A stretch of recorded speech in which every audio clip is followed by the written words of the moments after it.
TMC को घुसपैठिए इसलिए पसंद है क्योंकि वो इनके पक्के वोट बैंक है।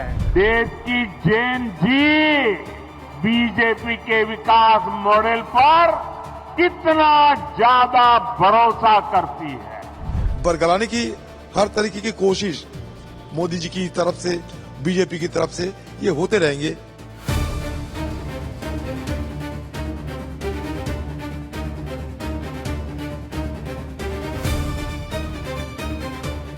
पश्चिम बंगाल में विधानसभा चुनाव से पहले सियासी तापमान अचानक तेज हो गया है। प्रधानमंत्री नरेंद्र मोदी की मालदा और सिंगूर की रैलियों ने साफ कर दिया कि बीजेपी अब पूरी ताकत के साथ बंगाल के चुनावी मैदान में उतर चुकी है। मुस्लिम बहुल इलाके में घुसपैठ जैसे संवेदनशील मुद्दे को उठाकर पीएम मोदी ने न सिर्फ ममता बनर्जी सरकार को घेरा बल्कि आने वाले चुनाव का एजेंडा भी तय करने की कोशिश की है। तृणमूल कांग्रेस ने भी पलटवार में कोई कमी नहीं छोड़ी। ऐसे में एक तरफ जहां बीजेपी घुसपैठ, कानून व्यवस्था और विकास को मुद्दा बना रही है, तो दूसरी ओर टीएमसी इसी चुनावी डर की राजनीति बता रही है। ऐसे में यहाँ सवाल ये उठ रहा है कि आखिरकार पश्चिम बंगाल का 2026 का विधानसभा चुनाव सिर्फ सत्ता परिवर्तन की लड़ाई रहेगा या फिर ये घुसपैठ, विकास और केंद्र राज्य टकराव का जनमत संग्रह बन जाएगा। दरअसल पश्चिम बंगाल में 2026 में होने वाले विधानसभा चुनाव से पहले दोनों ही पार्टियों ने चुनावी बिगुल फूंक दिया है, जिससे राजनीतिक महकमे में सियासी हलचल तेज हो गई है। ऐसे में इस बीच मालदा जैसे मुस्लिम बहुल जिले से पीएम मोदी ने घुसपैठ का मुद्दा उठाकर स्पष्ट संकेत दिया है कि बीजेपी इसी चुनाव का केंद्रीय मुद्दा बनाएगी। जहां प्रधानमंत्री ने टीएमसी पर आरोप लगाते हुए कहा कि टीएमसी सरकार के संरक्षण और सिंडिकेट राज की वजह से अवैध घुसपैठ बढ़ी है। टीएमसी यहां घुसपैठियों को भांति भांति की सुविधाएं देती है। घुसपैठियों को बचाने के लिए धरने प्रदर्शन करती है।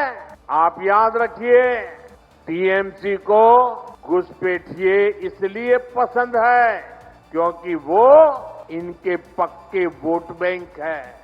घुसपैठियों को बचाने के लिए टीएमसी किसी भी हद तक जा सकती है। पीएम मोदी ने अपने भाषण में केवल घुसपैठ ही नहीं बल्कि महाराष्ट्र की बीएमसी में बीजेपी की ऐतिहासिक जीत और केरल के तिरुवनंतपुरम में मेयर बनने का भी जिक्र किया। उन्होंने कहा कि अब देश की जेनजी बीजेपी के विकास मॉडल पर भरोसा कर रही है। यानी जहां कभी बीजेपी के लिए चुनाव जीतना असंभव माना जाता था, वहां भी आज बीजेपी को अभूतपूर्व समर्थन मिल रहा है।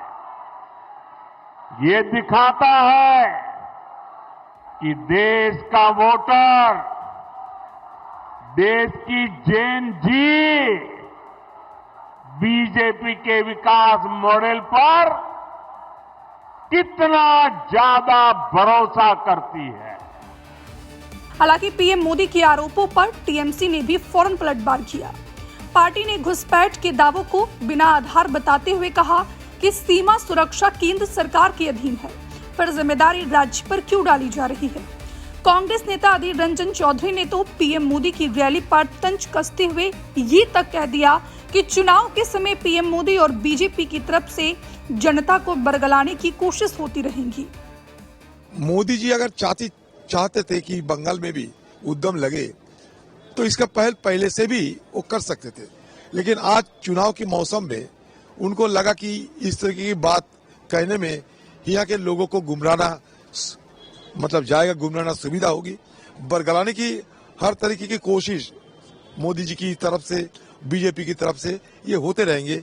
चुनावी मौसम में और बहुत सारे नेतागण आएंगे और बरगलाने की सारे कोशिश यह करते रहेंगे। इसके अलावा अभिषेक बनर्जी ने भी केंद्र सरकार पर बंगाल को फंड रोकने का आरोप लगाते हुए कहा कि 2026 के चुनाव में जनता इसका जवाब देगी। बीजेपी 50 सीटें भी नहीं जीत पाएगी।